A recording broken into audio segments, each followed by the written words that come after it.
Hello दोस्तों, welcome back to the channel Srishti study point. आज हम पढ़ेंगे पद्म पुरस्कार 2025 यानी कि 2025 में किन लोगों को पद्म पुरस्कार मिले हैं। पद्म पुरस्कार आखिर होते क्या हैं, ये किन किन क्षेत्रों में दिए जाते हैं, किन्हें दिए जाते हैं, कितने प्रकार के होते हैं, इनकी शुरुआत कब हुई, बहुत सारे क्वेश्चंस के आंसर इस वीडियो में आपको मिलेंगे। ये करंट अफेयर के पर्पज़ से बहुत इम्पॉर्टेंट न्यूज़ है, बहुत इम्पॉर्टेंट वीडियो है, क्योंकि करंट अफेयर्स में जो है, जो करंट की न्यूज़ होती हैं उनसे रिलेटेड क्वेश्चन आते हैं। तो ये 2025 में जो भी एग्ज़ाम होंगे उनमें इससे रिलेटेड क्वेश्चन आपको देखने को मिल सकता है। अब इसमें देखिए ये है कि ये जो भी पद्म पुरस्कार हैं वो गणतंत्र दिवस से एक दिन पहले अनाउंस होते हैं, यानी कि 25 जनवरी को। तो इस बार 76वां गणतंत्र दिवस था। इसकी पूर्व संध्या पर केंद्रीय गृह मंत्रालय के द्वारा, ये भी समझ में आ गया होगा, इसमें बहुत सारे क्वेश्चन आपको मिलेंगे। एक तो गणतंत्र दिवस इस बार 76वां था, किसके द्वारा ये विजेताओं का नाम घोषित की जाती है? केंद्रीय गृह मंत्रालय के द्वारा। भारत रत्न सर्वोच्च नागरिक पुरस्कार है, याद रखिएगा। उसके बाद पद्म पुरस्कार आते हैं, ये दोनों ही भारत सरकार के द्वारा दिए जाते हैं। भारतीय और विदेशी नागरिक दोनों को मिल सकता है उनकी उन गतिविधियों और विषयों के क्षेत्र में जिसमें इन्होंने विशिष्ट योगदान दिया हो, इसके लिए सर्वोच्च नागरिक पुरस्कार ये दिया जाता है। लेकिन इनमें क्या है, सार्वजनिक सेवा का तत्व जो है वो शामिल हो, ठीक है, तो ये पुरस्कार मिलता है। इस बार 139 पद्म पुरस्कार दिए गए। भारत रत्न की अभी तक कोई घोषणा नहीं हुई है 2025 में, याद रखिएगा। केवल पद्म पुरस्कार की यहाँ पर बात कर रही हूँ, भारत रत्न की बात मैं इस समय नहीं कर रही हूँ।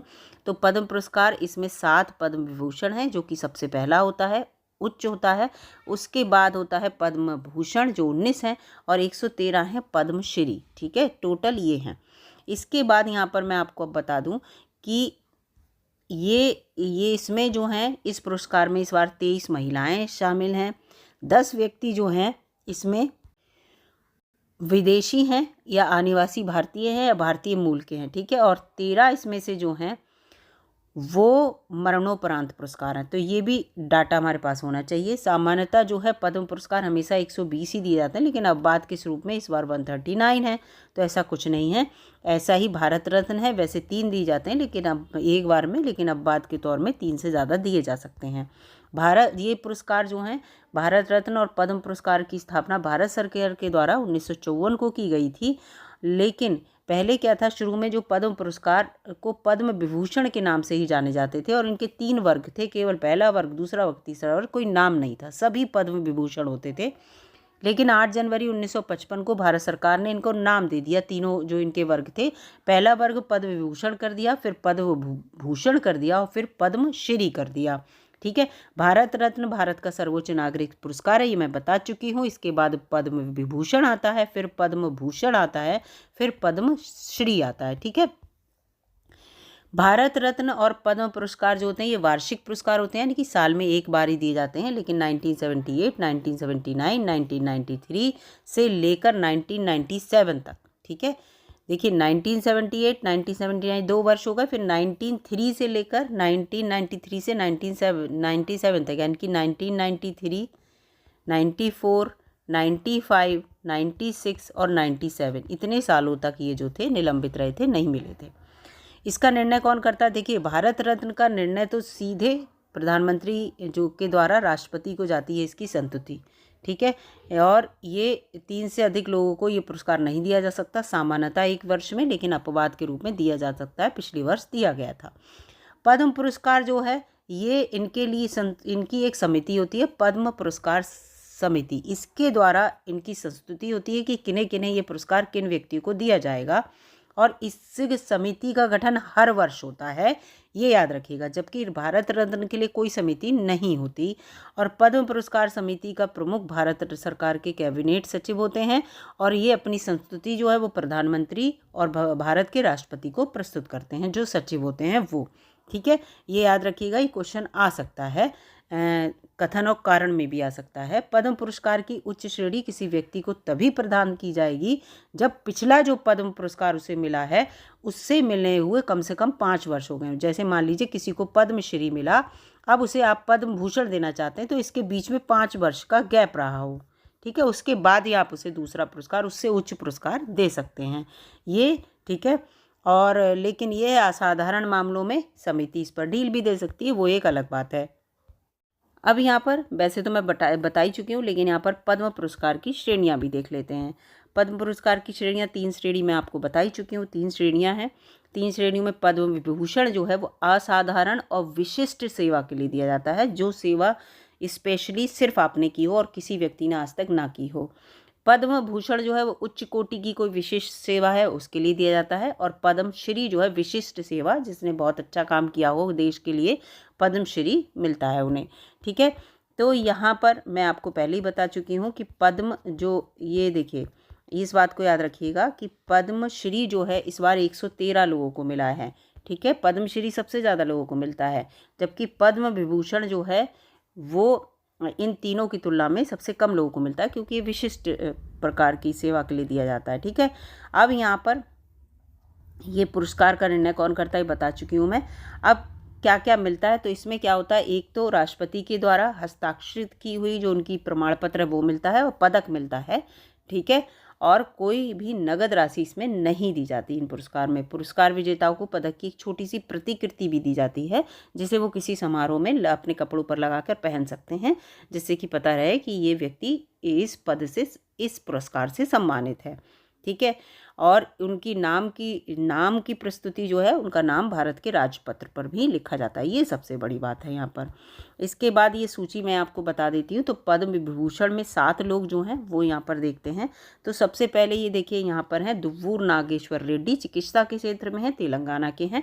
न्यायमूर्ति सेवानिवृत्त हैं श्री जगदीश सिंह खेहर, सार्वजनिक मामले हुए इनका, चंडीगढ़ के हैं ये। श्रीमती कुमुदनी रजनीकांत लाखिया, कला के क्षेत्र में गुजरात। लक्ष्मी नारायण सुब्रमण्यम, कला के क्षेत्र में कर्नाटक। इसके बाद है यहाँ पर MT वासुदेवन नायर, मरणोपरांत मिल रहा है इन्हें।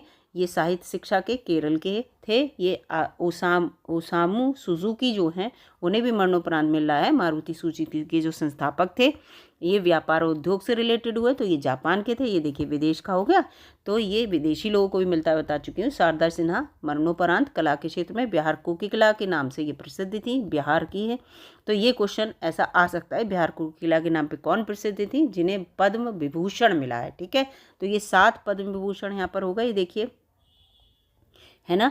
तो ये कुछ जो क्वेश्चन है या कुछ नाम रट लीजिएगा, क्योंकि इनमें से कुछ नामों से रिलेटेड क्वेश्चन आ सकता है। पद्म भूषण जो है वो 19 मिले, और इनमें देखिए A सूर्य प्रकाश साहित्य और शिक्षा के क्षेत्र में, अनंतनाग कला के क्षेत्र में, विवेक देवराय मरणोपरांत साहित्य के क्षेत्र में, पूर्व अध्यक्ष प्रधानमंत्री आर्थिक सलाहकार परिषद, जतिन गोस्वामी कला के क्षेत्र में, जोस चाको पेरियापुरम दवा के क्षेत्र में, और ये कैलाश नाजदीक से अन्य पुरातत्व, मनोहर जोशी जो कि सार्वजनिक मामले और महाराष्ट्र। ये मनोहर जोशी जो थे वो बीजेपी में नेता थे। ठीक है, नल्ली कुप्पू स्वामी चेट्टी को व्यापार उद्योग के क्षेत्र में, नंद मुरी बालकृष्ण को कला के क्षेत्र में, PR श्रीजेश खेल के क्षेत्र में। कुछ जो क्वेश्चन है जैसे ये है, ये याद रखिएगा, आ सकता है। पंकज पटेल को जो है व्यापार के क्षेत्र में, पंकज उदास ये कौन थे, गायक कलाकार थे और गज़ल गाते थे ये। ठीक है, तो ये क्वेश्चन भी आ सकता है, इनको मिला है। इसके बाद राम बहादुर राय को, साध्वी रितंभरा को ये भी आप उत्तर प्रदेश से रिलेटेड हैं। ये राम बहादुर राय भी उत्तर प्रदेश से रिलेटेड हैं, UP की कोई क्वेश्चन आएगा तो आ सकता है इसमें। ठीक है, S अजीत कुमार को कला के क्षेत्र में, तमिलनाडु। शेखर कपूर जो फिल्म में बनाते हैं, महाराष्ट्र के हैं, ये क्वेश्चन भी आ सकता है। शोभना चंद्र प्रकाश कला के क्षेत्र में, और फिर सुशील कुमार मोदी, ये जो है मरणोपरांत मिल रहा है, सार्वजनिक मामले। फिर विनोद धाम विज्ञान एवं इंजीनियरिंग USA, ये भी आ सकता है। ठीक है, इंटेल के पेंटियम चिप के जनक हैं ये, तो याद रखिएगा, ये क्वेश्चन इस तरह का आपको देखने को मिल सकता है। तो फिलहाल मैंने आपको यहाँ पर पद्म विभूषण और पद्म भूषण के बारे में बताया, क्योंकि पद्मश्री में बहुत नाम थे तो यहाँ पर बताने में लंबा टाइम लगता। लेकिन पद्मश्री में आप देखिएगा कि यहाँ पर जो जितने भी लोगों को मिला है, उनमें कुछ नाम जैसे एक आर अश्विन जो हैं, जो प्लेयर हैं R अश्विन, जिन्होंने अभी संन्यास ले लिया, इनको मिला है पद्मश्री। और भी इम्पोर्टेंट है, जैसे अरिजीत सिंह को मिला है। ठीक है, अरिजीत सिंह जो गायक कलाकार हैं, उन्हें भी पद्मश्री मिला है। तो ये 2-3 नाम तो मुझे पता थे, तो ये मैंने आपको यहाँ पर बता दिए फिलहाल जो इम्पोर्टेंट है। और पद्मश्री के। फिलहाल ये जो इम्पोर्टेंट नाम है इनको याद रखिएगा, और पद्म पुरस्कार के बारे में भी याद रखिएगा कि ये कहाँ से मिलते हैं, कितने प्रकार के होते हैं, क्या क्या दिया जाता है। इनमें कोई धनराशि नहीं दी जाती इन पुरस्कारों में, याद रखिएगा, ये क्वेश्चन भी आता है अक्सर। तो वीडियो अगर आपको अच्छी लगी है तो लाइक कीजिएगा, चैनल पर नए हो दोस्तों सब्सक्राइब कर लीजिएगा। मिलूंगी अगली वीडियो में, तब तक के लिए नमस्कार, धन्यवाद, और अपने दोस्तों में ये शेयर भी कर दीजिएगा।